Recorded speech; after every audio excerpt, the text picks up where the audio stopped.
યાદ રાખજો મેરે ભાઈ બહેન, આ જન્મમાં તમે જે સત્કર્મ કરો એ આ જન્મે નહીં કામ લાગે, એ આવતા જન્મે, એ તમે એની ફિક્સ ડિપોઝિટ કરો છો.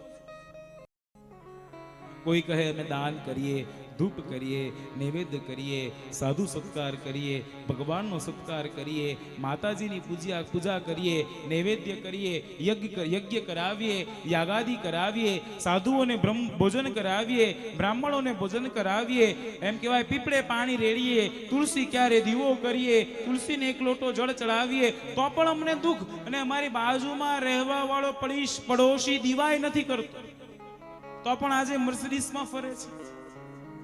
મેરે ભાઈ બહેન, એની પાછળનું કારણ એ કે પૂર્વ જન્મના એના કર્મ એવા હશે કે જે એ વાસી ખાય છે. અને આપણે પૂર્વ જન્મમાં આપણું કઈ પ્લસ માઇનસ થઈ ગયું હશે કે જેના કારણે આપણને આવા દુઃખો ભોગવવા પડે.